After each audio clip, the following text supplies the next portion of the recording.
My son threw hot water at me the morning I refused to give my credit card to his child. He didn't argue, didn't plead. He just reached for the kettle that was still steaming from the tea I had brewed earlier. One sudden tilt, one reckless motion, and boiling water splashed across my arm and shoulder. Before we continue with the rest of the story, please comment where you're listening to this from, and don't forget to like and subscribe to the channel.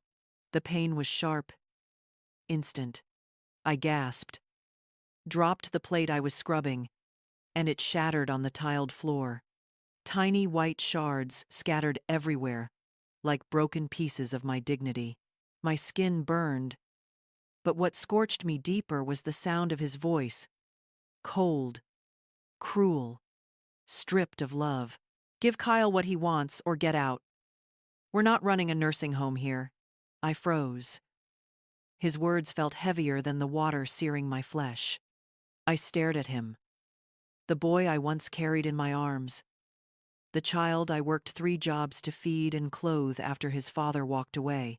Now here he stood, a grown man with anger twisting his face, telling me I was nothing more than a burden. Kyle, my sweet grandson, was there too. He stood a few feet away, tablet in hand, his eyes darting between his father and me. He wasn't crying. He wasn't protesting. He was waiting for an answer, as if his grandmother being burned was just a small obstacle to getting his new gaming chair. I pressed a dish towel against my arm, feeling the sting deepen. The kitchen smelled of scalded fabric and broken ceramic. The room seemed smaller, the walls closing in. My son's voice sliced through the silence again. You act like you don't have money. You've been sitting on cash ever since Dad left. Stop being so cheap and hand over the card. My lips trembled, but no sound came. The boy I had raised was gone, replaced by a man who saw me, not as a mother, but as a wallet, with wrinkles. I wanted to scream at him, to shake him, to demand he remember the nights I stayed up sewing uniforms so he could go to school, or the mornings I walked to work in the cold so he could ride the bus. But all I did was breathe, shallow and shaky, with steam still rising from my skin. The broken plate at my feet caught my eye. One fragment still had a tiny blue flower on it, part of the set I had bought when Marcus first married. I had chosen those dishes carefully, imagining family meals filled with laughter and warmth. Now, that delicate flower lay among jagged shards, as ruined as my hope for this home. I looked at Marcus again. His arms were crossed, his jaw tight, his eyes unyielding. He wasn't bluffing. He had made up his mind. Either I funded his child's whims, or I packed my bags. It wasn't a request. It was an ultimatum. In that moment, something inside me cracked, not loudly, not with a scream or a sob, but quietly, like a rope that had been pulled too tight, finally snapping. I realized I had spent years bending, compromising, shrinking myself so Marcus and his family could feel comfortable. I had told myself it was love, that it was what mothers do. But love shouldn't look like this. I didn't answer him right away. I turned off the faucet, dried my shaking hands, and straightened my back. My heart was pounding, but my voice, when it finally came, was steady. I'll be out before dark. His eyes widened. For a second, he looked almost startled, as if he never believed I would choose dignity over submission. He opened his mouth, perhaps to retract his threat, but I was already walking away. I didn't slam the door, didn't throw angry words. I simply left the kitchen, the steam, the shards of a broken plate, and the boy who no longer saw his mother as human. Behind me, I could hear Kyle tapping his tablet again, his voice casual. Dad, should I pick the black chair or the red one? That was the sound that pushed me forward, step by step, into the guest room where I had been sleeping for 2 years. My skin burned, but my heart burned hotter. Not just from the water, but from the realization that I had been living as a guest in my own son's house, unwanted, unseen, and finally, discarded. Quiet people aren't always weak people. Sometimes we are just waiting for the moment when silence is no longer survival, but surrender. That moment had come for me, and as the door closed behind me, I knew this day would change everything. Before I take you further into this story, let me pause and thank you. Thank you for listening to me, for giving your time to Granny's voice. If you're new here, please subscribe and tell us where you're watching from in the comments. We read every message, and sometimes we share your words in the next story. Today's special shout out goes to Cynthia from Trinidad. Thank you for being part of this family. Now, back to the morning that broke me. If someone had told me years ago that a simple refusal, a single soft no, would cost me my place in my own son's house, I would have laughed.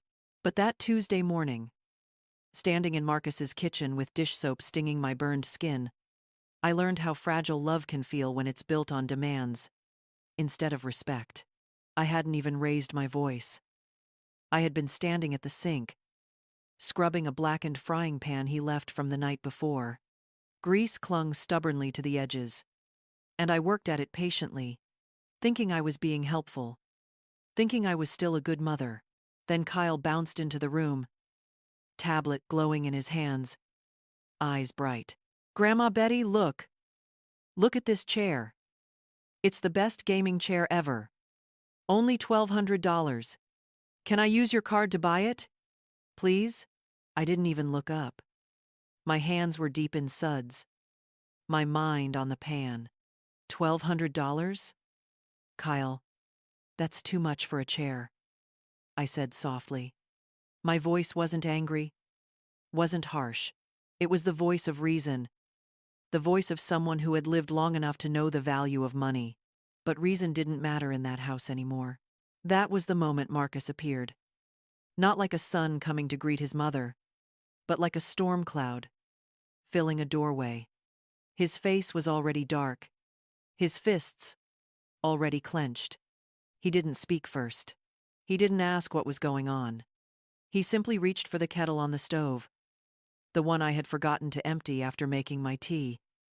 And then came the burn, the shattering plate, the words that cut deeper than the water itself.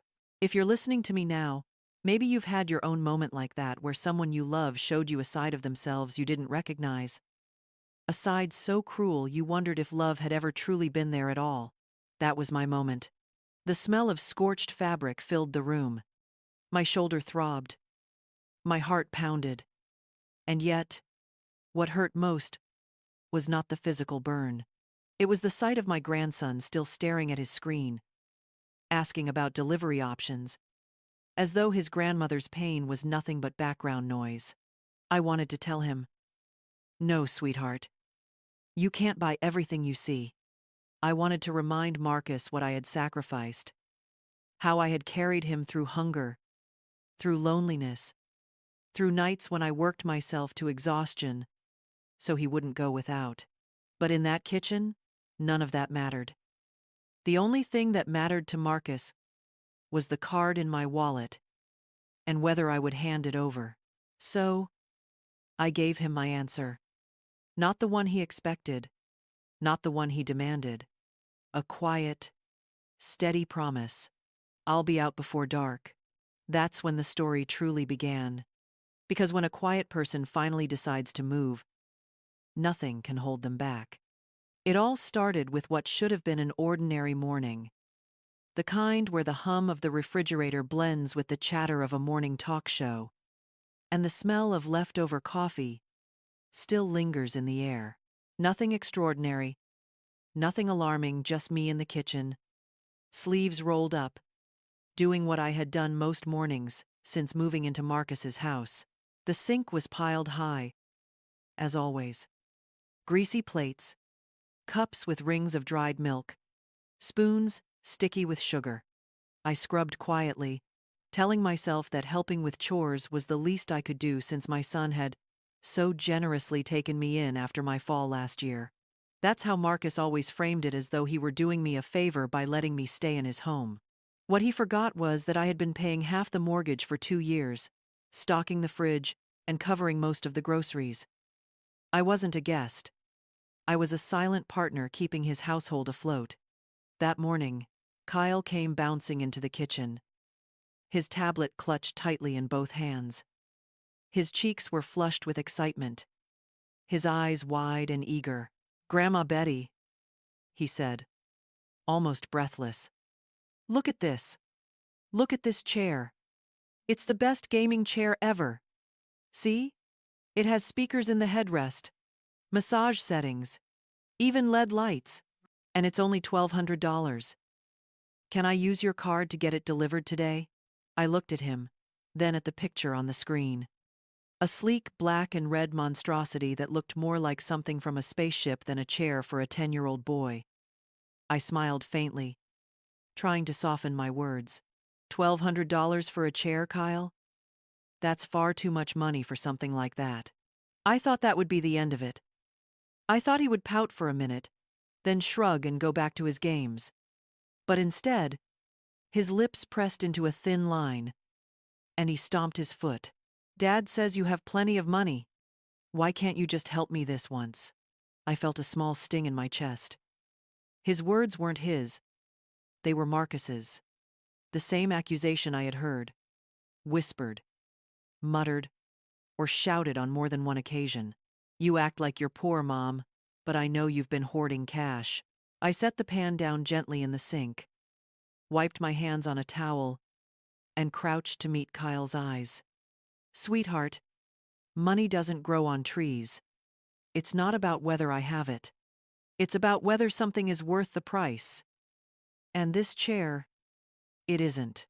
But before Kyle could respond, Marcus appeared. His presence filled the doorway like a storm front. He must have overheard enough to know what was happening.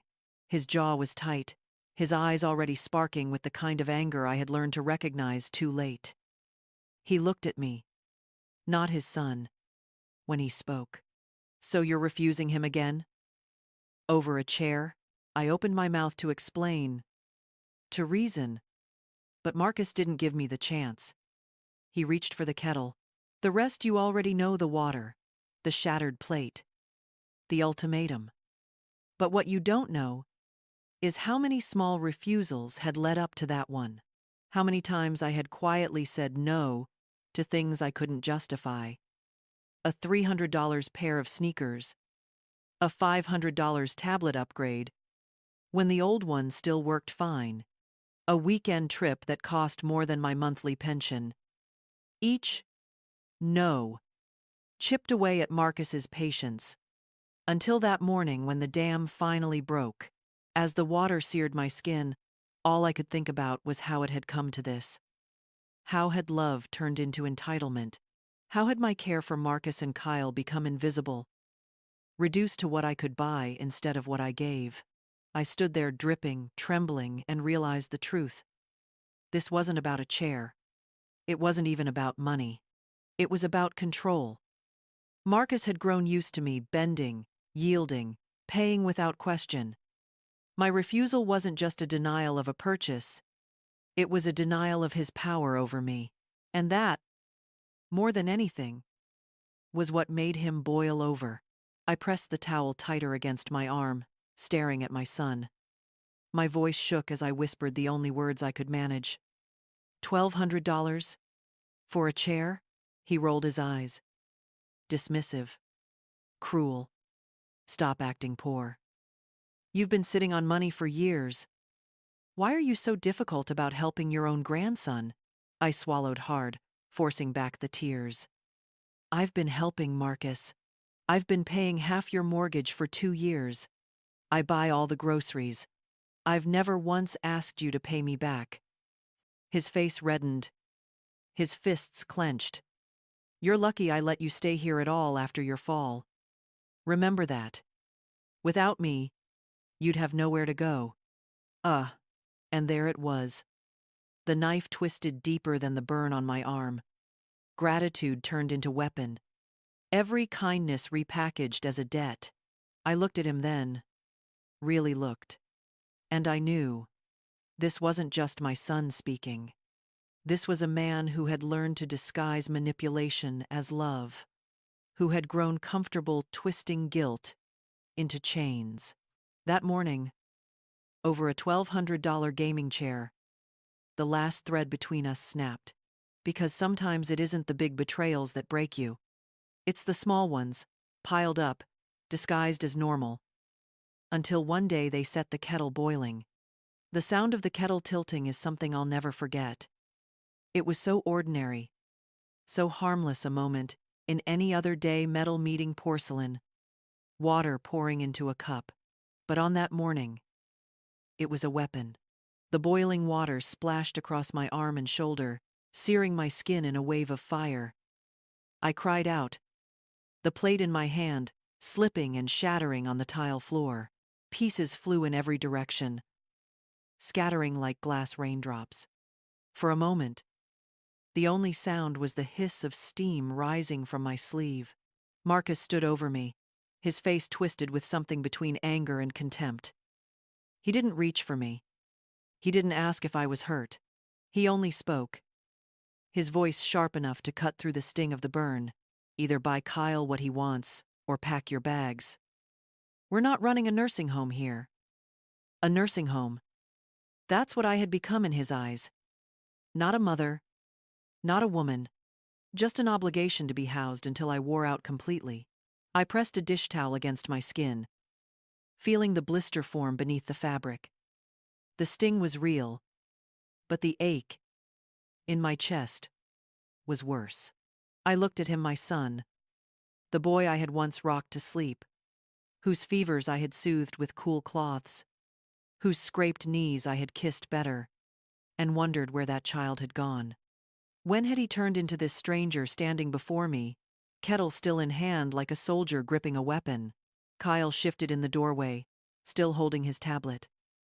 His little fingers tapped the screen as though nothing had happened. He looked up once, his eyes wide. But instead of concern, there was only expectation. He was still waiting for my answer. Would Grandma give him the chair, or not?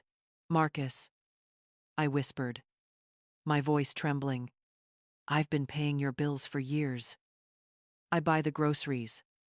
I keep this house running. And this is how you treat me? His lips curled. Stop acting like a victim. You're lucky I let you stay here at all. Remember last year? You couldn't even climb the stairs without help after your fall. Who took care of you then? Me. And now all I'm asking is for you to help your grandson. Why is that so hard?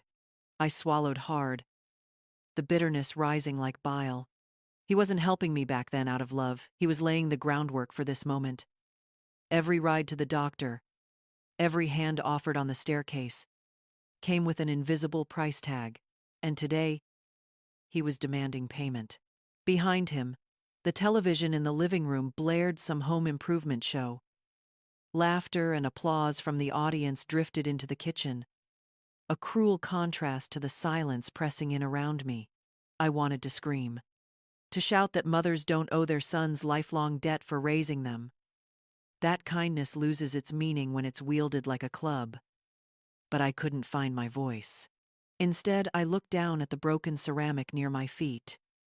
One piece still bore the tiny blue flower, the last remnant of a set I had bought when Marcus got married. Back then, I believed we were building something beautiful. Now, that flower lay in ruins. Hand over the card, Marcus said flatly. Or be gone by dinner. Ah, not a request, not a plea. An order. I straightened slowly, the towel slipping from my burned arm. My heart pounded in my ears, but when I spoke, my words were calm. I'll be out before dark. His eyes widened for just a second, surprise flickering like a candle in the wind. He wasn't expecting that. He had grown so used to my silence, my compliance, my quiet surrender. He thought I would bend again, as I always had before. But something inside me had cracked. And once it cracked, it could not be pieced back together. Kyle blinked at me, confused. Grandma? What about the chair? I looked at him, my voice trembling. No, sweetheart, not this time. I turned off the faucet, dried my hands, and walked past Marcus, without another word. Behind me, I heard the television chatter, Kyle's tapping on the tablet, and Marcus muttering under his breath. But I didn't stop. I couldn't stop, because in that moment, I realized something that had been waiting to rise to the surface for years. Quiet people aren't weak. Sometimes we're just waiting. Waiting for the moment when silence is no longer survival, but surrender. That morning, in the heat of boiling water and burning betrayal, my moment had come. I closed the door to the guest room behind me, the same small room I had been sleeping in for the past 2 years. My arm throbbed with each heartbeat, the skin still red from the boiling water, but the pain in my body was nothing compared to the ache in my chest. I sat on the edge of the bed, clutching the towel against my arm, and let the memories come. They always do in moments like this. They rush in, uninvited, like a tide that refuses to recede. I remembered the night Marcus was born. The hospital room was small, the lights too bright, but the moment they placed him in my arms, I felt a love so fierce it nearly frightened me. His tiny fingers curled around mine, his eyes blinking open for the first time. I whispered a promise to him then, though he couldn't hear me. I'll always take care of you. Years later, when his father walked out the door with a suitcase and a goodbye that sounded more like relief than sorrow, it was just Marcus and me. He was 7. He cried into my lap that night, asking why Daddy didn't love him enough to stay. I smoothed his hair and told him Daddy's leaving had nothing to do with him. I promised I'd be both mother and father, and so I was. I worked 3 jobs cleaning offices in the mornings, sewing clothes at night, and cashiering on weekends. I went without new shoes, so Marcus could have soccer cleats. I skipped dinners so he could eat seconds. Every time he looked at me with those hopeful brown eyes, I told myself it was worth it. But sitting there on that bed, my arm blistering, I couldn't stop asking myself, where did all that love go? How did it turn into this? The dresser across from me still held pictures I couldn't bring myself to pack away. Marcus in his cap and gown on graduation day. Marcus on his wedding day, smiling nervously at his bride. Marcus holding baby Kyle for the first time, his hands trembling with both fear and pride. Each frame told a story of pride, of sacrifice, of hope, and now, each one felt like a cruel reminder, because that boy, that young man, that new father, he was gone. In his place stood someone who could scald his mother with hot water, because she refused to buy a $1,200 chair. I reached into the drawer of the nightstand and pulled out an old keepsake, a small silver bracelet Kyle had made for me in art class 5 years ago. It was uneven, the beads mismatched, the clasp weak, but it was beautiful because it came from a place of love. I slipped it around my wrist and wondered if he even remembered making it. Tears slipped down my cheeks, not for the burn, not even for the cruel words Marcus had thrown at me, but for the realization that love, once so fierce, could be twisted into something unrecognizable. I pressed my palm against the suitcase tucked under my bed. The same suitcase I had packed 23 years earlier when Marcus's father left. History repeating itself. Except this time, it was my son abandoning me. I wanted to scream that it wasn't fair, that after decades of sacrifice, I shouldn't have to beg for kindness in my own child's home. But the truth is, life isn't fair. It never promised to be. And sometimes, the hardest lessons come from the people you love most. I wiped my eyes with the back of my hand, steadying my breath. No one was going to help me pack. No one was going to check if my burns needed ointment. No one was going to stop me from walking out that door. And maybe, Just maybe. That was the gift hidden inside this heartbreak. Because what I finally understood, sitting in that room surrounded by memories and scars, was this: love given without respect becomes exploitation, and a promise to always take care of someone means nothing if they use it to chain you instead of cherish you. Quietly, methodically, I began folding clothes into the suitcase. Each shirt, each pair of pants, each memory placed inside with steady hands. I wasn't rushing. I wasn't fleeing. I was choosing. Choosing to leave behind not just a house, but the weight of years spent being tolerated instead of treasured. And as the zipper slid shut, I whispered to myself words I had never dared to say before. I deserve better. I sat for a long time on the edge of that narrow bed, the suitcase at my feet, the silver bracelet Kyle once made me pressing cool against my wrist. My arm throbbed from the burn, but the sharper pain came from the silence outside my door. Not once did Marcus knock. Not once did Kyle slip in to check on me. The house that had once echoed with family dinners and birthday parties now felt like a prison I was being escorted out of, only no one cared enough to walk me to the gate. Finally, I rose and pulled the suitcase out from under the bed. Its zipper was stiff, its corners worn. The last time I had used it was 23 years ago when Marcus's father walked away, leaving me to rebuild life from the ashes. Funny how history repeats itself, though never in the way you expect. That time, I packed to shield Marcus from abandonment. This time, I packed because Marcus himself had abandoned me. I opened the closet. My clothes hung in neat rows, faded from years of washing. I folded each piece carefully, placing them in the suitcase with steady, deliberate hands. It wasn't panic driving me. It was resolve. There's a difference. Panic makes you rush, makes you clumsy. Resolve makes you slow, makes you certain. From the top shelf, I pulled down a manila envelope I had kept hidden behind my winter coats. Inside were copies of my bank statements, my insurance papers, my social security card, documents Marcus had once offered to help manage, but I had learned long ago to keep close. When control is taken from you little by little, you learn to protect the few things you have left. The dresser drawer held my jewelry box, small and scratched from years of use.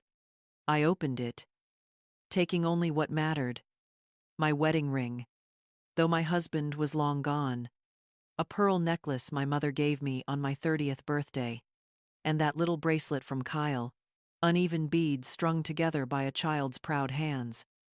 I tucked them into a pouch and slid it deep into the suitcase. The photo on the nightstand caught my eye. Christmas, last year. Marcus, Kyle, and me standing in front of the tree, smiling for the camera. We looked happy. But looking happy and being happy are two very different things. I slipped the photo out of its frame and placed it gently between folded sweaters. Not because it brought me joy, but because it reminded me of the truth. Masks can fool outsiders, but not the heart that wears them. When the suitcase was full, I zipped it shut and sat back down. The room was quiet, save for the hum of the refrigerator in the kitchen, the faint beeping of Kyle's video game upstairs, and the laugh track from the television in the living room. Normal family sounds, except I was no longer part of this family. I was a tenant whose lease had expired. I reached for my phone, my hands trembling only slightly, and scrolled through the contacts.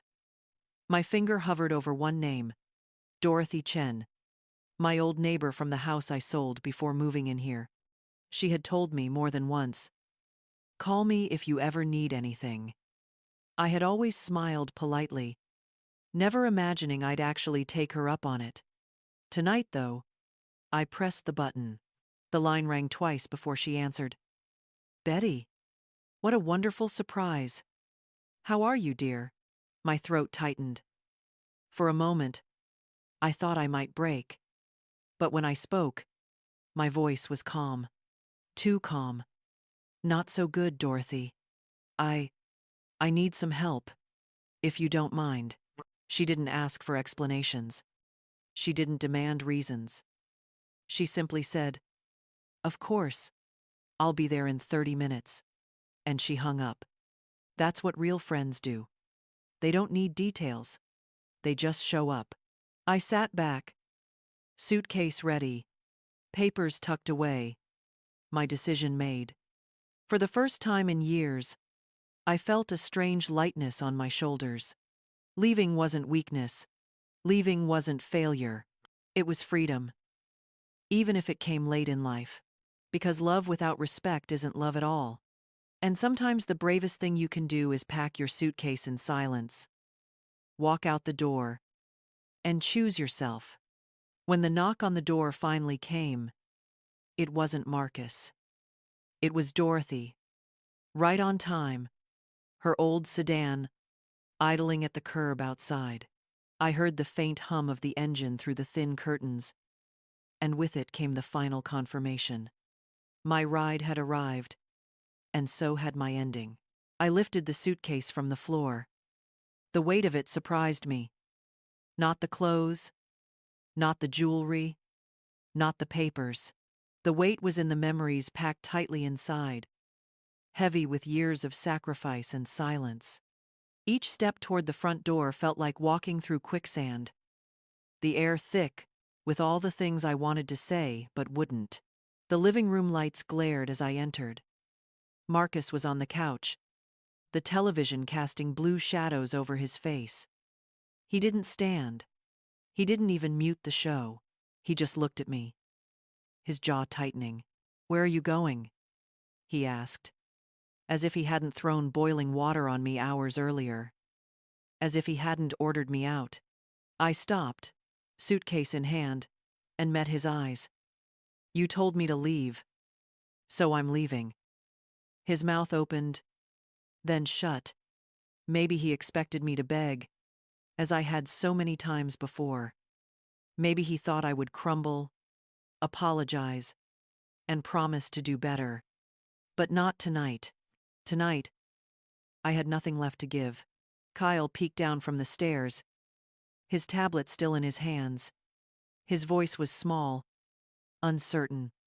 "Grandma, where are you going to live?" I forced a smile, though my chest ached. "Don't worry, sweetheart. I'll figure it out." For the briefest moment, I saw concern in his eyes. Real concern. But it flickered, faint and fleeting, before he dropped his gaze back to the glowing screen. Children learn what they live, and Kyle had learned that wants came before people. I gripped the handle tighter and walked toward the door. No one stopped me. No one followed. The house that had once felt like home didn't even whisper goodbye. Outside, the evening air was cool against my burned arm. Dorothy stood by her car, her eyes full of questions she didn't voice. She simply reached for the suitcase and slid it into the trunk. "Ready?" she asked softly. I turned one last time. Marcus was framed in the doorway now, his arms crossed, his expression unreadable. Behind him, the television still played, filling the silence with laughter that didn't belong to us. Let him wonder. Let him sit with the emptiness he had created. I stepped into Dorothy's car and closed the door. The leather seat creaked beneath me, familiar and safe. For the first time in years, I felt a strange kind of relief. As we pulled away, I looked back at the house shrinking behind us. My prison, my burden, my heartbreak disappearing in the rearview mirror. I thought leaving would feel like loss. Instead, it felt like reclaiming myself.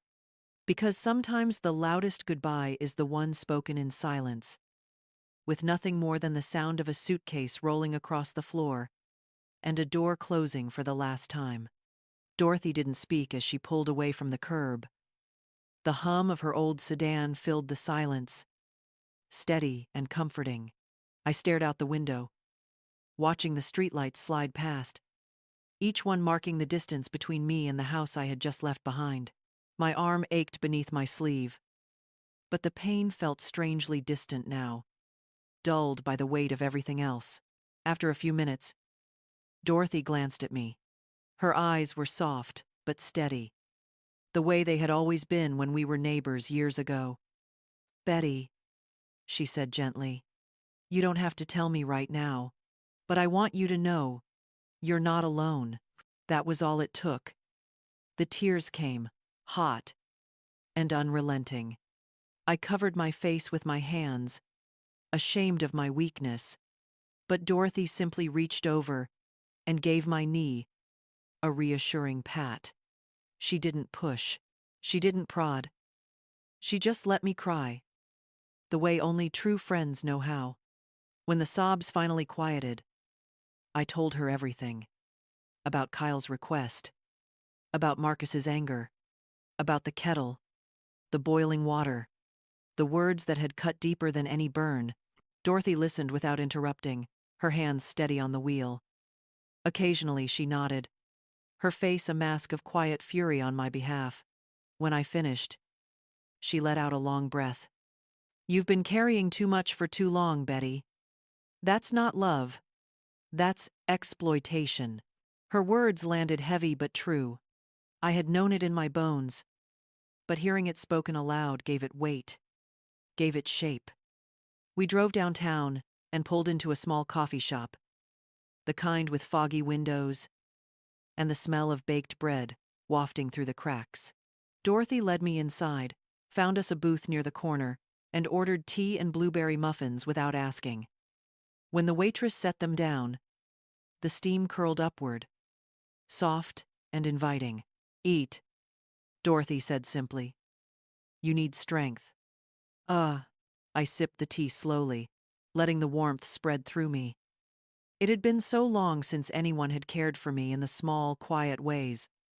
An offered seat, a shared meal, a hand on my arm. I had almost forgotten what it felt like. After a while, Dorothy leaned closer. "You know," she began, "my cousin Emma runs a senior community about 20 minutes from here. Sunset Gardens. It's not a nursing home, don't worry. Independent living. Apartments, gardens, a library, even a crafts room. It's lovely. You might like it there." I shook my head automatically. "Dorothy, I can't afford a place like that." But she smiled knowingly. "Betty, you've been paying half of Marcus's mortgage, buying groceries, covering school expenses. You've probably spent more on that house than you realize. You can afford to live for yourself now." Her words caught me off guard. For so long, my money had gone to others. Marcus, Kyle, the endless bills that were never really mine. I hadn't stopped to consider what it would look like to spend on myself. Dorothy pulled out her phone and scrolled through pictures, flower beds bursting with color, cozy apartments with sunlight streaming through the windows, residents laughing over board games. "It's not just a place to live," she said softly. "It's a community, a family that chooses you, not one that uses you." I stared at the photos, my heart pulling in two directions, fear of starting over, and a flicker of something I hadn't felt in years: hope. That night, Dorothy drove me to her house. She set up the spare bedroom with clean sheets and laid a folded quilt at the foot of the bed. "Rest here, Betty. Tomorrow, we'll go see Sunset Gardens. You don't have to decide anything tonight." I lay in that bed, smaller than the one in Marcus's house, but warmer somehow. There were no footsteps stomping in the hall, no demands shouted through the door, no silence heavy with resentment, just peace. And for the first time in years, I drifted to sleep, believing that maybe, just maybe, tomorrow could hold something better. The next morning, Dorothy drove me to Sunset Gardens. The sun was still low, painting the sky with soft strokes of pink and gold, and for the first time in months, I felt a sliver of anticipation instead of dread. My suitcase was in the trunk, though I hadn't yet admitted to myself that I might be moving it in for good. When we turned into the driveway, I caught my breath. Flower beds lined the walkways, splashes of red and yellow tulips bending gently in the breeze. A small koi pond glittered in the courtyard, its surface rippling with flashes of orange and white beneath. Elderly residents sat on benches, reading books or chatting with one another. Their laughter carried on the air like music I had forgotten how to hear. Inside, the lobby smelled faintly of lavender. Sunlight streamed through wide windows, falling across shelves of books, and a notice board filled with community events, book club, water aerobics, crafts, even movie nights. My chest tightened. I hadn't realized until that moment how starved I was for connection, for joy that wasn't purchased with a credit card.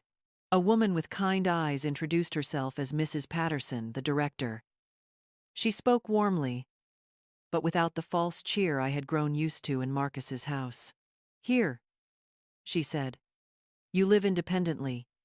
You cook if you want to, or join us in the dining hall. Your space is yours, and your time is yours." My space.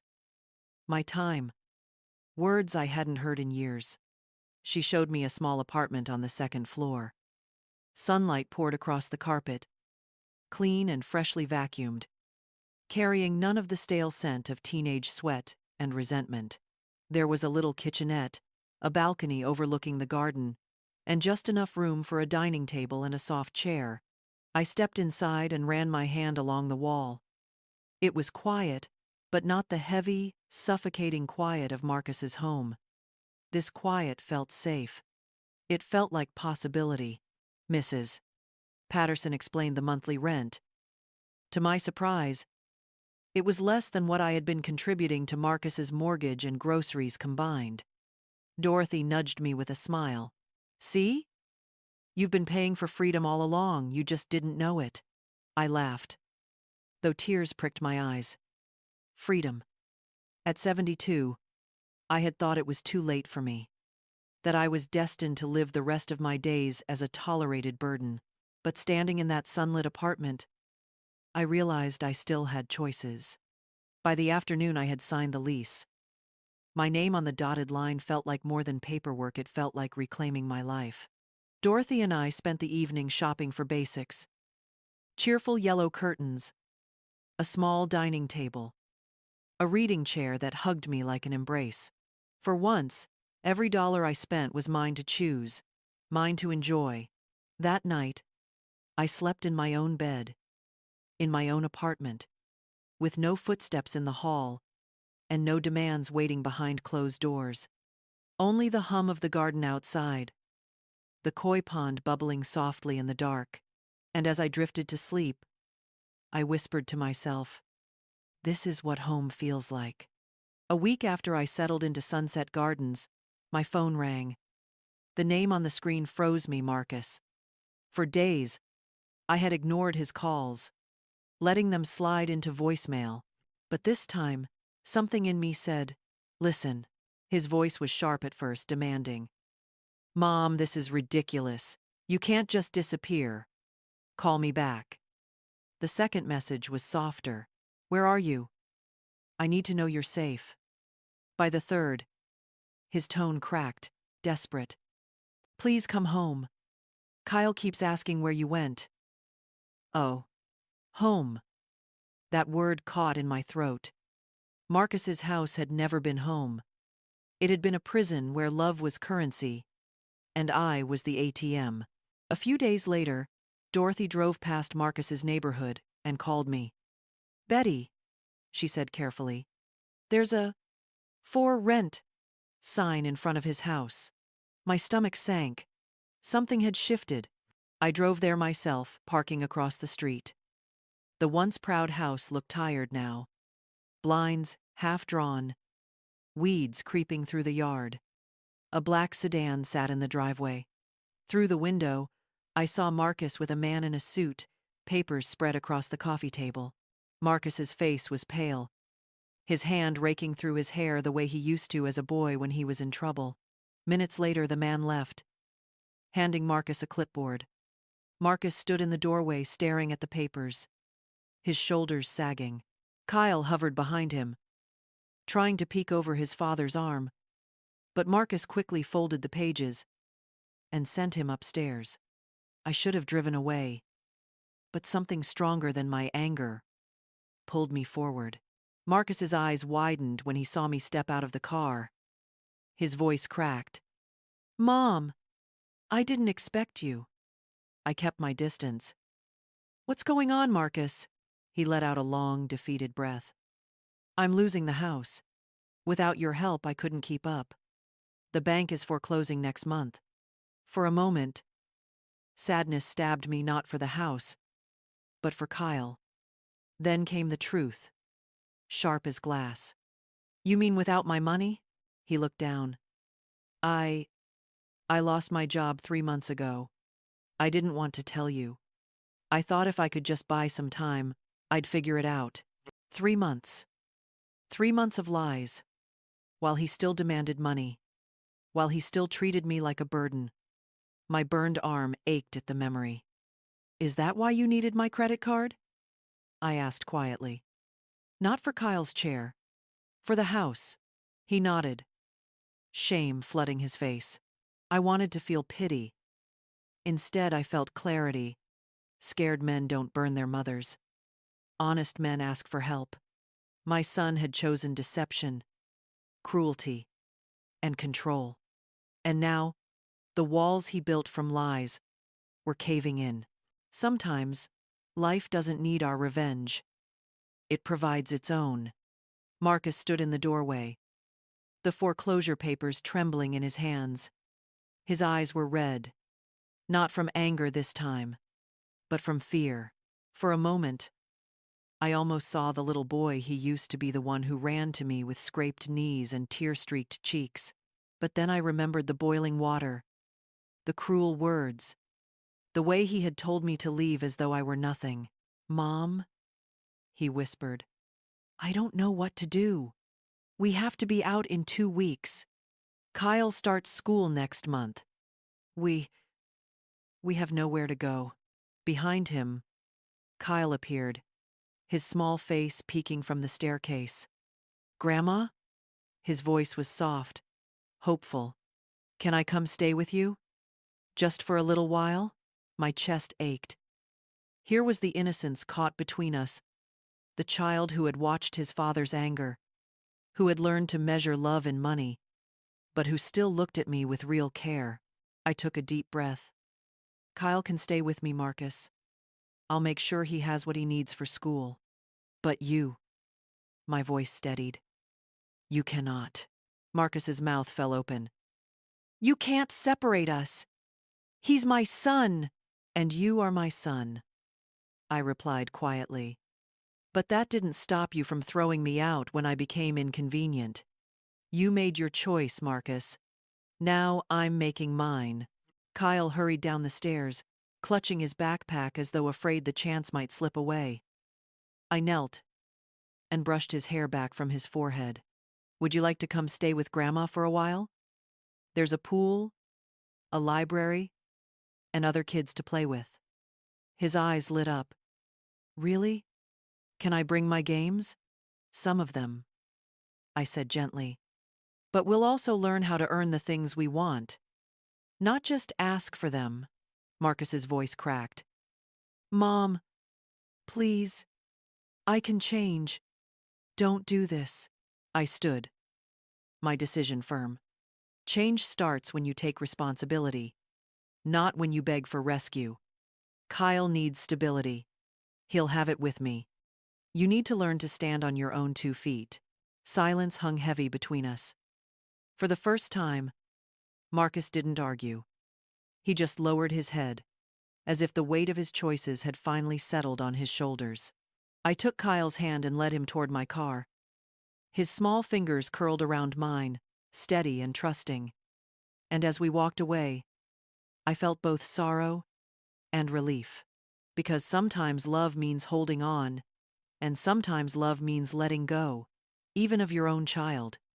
Bringing Kyle into my apartment at Sunset Gardens felt strange at first, like fitting a child's laughter into a space designed for quiet mornings and gentle evenings. The second bedroom was small, barely big enough for a twin bed and a desk, but to Kyle, it was a kingdom. He dropped his backpack onto the floor and opened the curtains wide, staring down at the courtyard, where a few residents tended to the flower beds. "Grandma," he said, his voice bubbling with excitement. "There's a pool down there? Can I really use it?"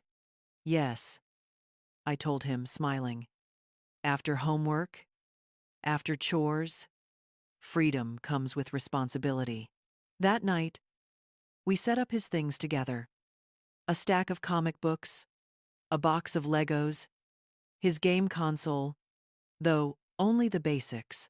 The expensive gaming chair he once begged for sat miles away in a foreclosed house, and I could see the realization settling in. Life here would be different. The next morning, Kyle helped me carry laundry to the community room. At first, he grumbled. "Dad never made me do this." But by the time the dryer buzzed, he was folding towels with a kind of quiet pride. When we walked back, arms full of warm linens, one of the residents smiled at him. "Helping your grandma?" she asked. Kyle straightened, nodding. "Yeah. She makes the best pancakes, too."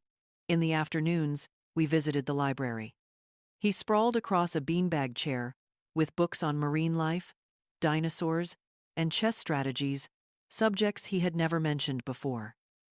Mr. Rodriguez, a retired teacher, noticed him one evening and offered to teach him chess. To my surprise, Kyle agreed, his brow furrowed in concentration as he learned the rules. There were moments, of course, when he asked about his father. At dinner one evening, his fork paused midair. "Grandma, will Dad be okay?" I smoothed his hair and chose my words carefully. "Your father has to learn how to take care of himself, just like you're learning now." Kyle nodded slowly, then went back to his plate. That was the thing about children, they adapt faster than we expect. Away from the constant pressure of Marcus's demands, Kyle was free to just be a boy, curious and kind. At bedtime, as I tucked him in, he whispered, "I like it here. It feels safe." Tears pricked my eyes, but I only kissed his forehead, because in that moment, I knew he was learning the lesson I had spent 72 years to understand. A home isn't built on money or gifts. A home is built on safety, respect, and love. Weeks passed before Marcus found the courage to call again. This time, his voice wasn't angry or demanding. It was thin, worn down, like a man who had run out of excuses. "Mom," he said, I found a job. Warehouse work. It's not much, but it's something. I'm in a studio apartment across town. Small place, just me. I know I messed everything up. Can I see Kyle?" I glanced at Kyle, who was bent over his homework at the kitchen table, humming softly to himself. His face looked brighter now, less shadowed by the constant weight of his father's temper. I swallowed. "You can see him, but here. Not alone. Not until I know you've truly changed." To my surprise, Marcus didn't argue. "I understand." When he came that Saturday, I barely recognized him. His shoulders slumped under a plain work jacket, his hair unkempt, his hands roughened from labor. He hugged Kyle tightly, whispering apologies I wasn't sure the boy understood. But I saw something different in his eyes. Less entitlement, more humility. Over the weeks that followed, he came often, never empty-handed, but never overbearing. Sometimes he brought groceries, sometimes just himself. He never crossed my boundaries. He sat in my living room like a guest, not a master, and I made sure he knew it. One evening, after Kyle had gone to bed, Marcus lingered. His voice cracked. Mom, when I threw that water at you, it wasn't about the chair. I was terrified. Terrified of failing as a father, as a son. And instead of admitting that, I took it out on you. It was unforgivable. I studied him carefully, searching for the manipulation I had grown used to. But all I saw was exhaustion, regret, and the faintest glimmer of a man trying to grow. You're right, I said softly. It was unforgivable, but admitting it is the first step. He nodded, tears pooling in his eyes. For once, he didn't try to defend himself. He just let the silence hold us. That night, as I watched him leave, I realized something. Sometimes, rock bottom isn't the end. It's the foundation people need to finally rebuild. The months that followed were unlike anything I had known before. For the first time in years, my days weren't dictated by Marcus's moods or Kyle's demands. Instead, I had routines: morning walks in the garden, afternoons in the library, dinners shared with neighbors who asked about my well-being without expecting anything in return. Kyle flourished. He split his time between school, chores, and new hobbies. He swam in the afternoons, played chess with Mr. C's Rodriguez in the evenings, and proudly helped me carry groceries back to the apartment. He was still a child, but one learning that love wasn't about expensive chairs or the newest gadgets. It was about showing up, helping, and saying thank you. And Marcus? Slowly, carefully, he began to step back into our lives. At first, he came only to see Kyle. He would sit at my kitchen table, hands folded, voice quiet. He never demanded, never raised his tone. He asked how Kyle was doing, listened as his son described school projects and new friends, and even smiled when Kyle showed him a chess piece he had just learned to move. One Saturday, Marcus arrived with bags of groceries. Just thought I'd help stock up, he said, almost shyly. I nodded, but said nothing. Let actions speak louder than words.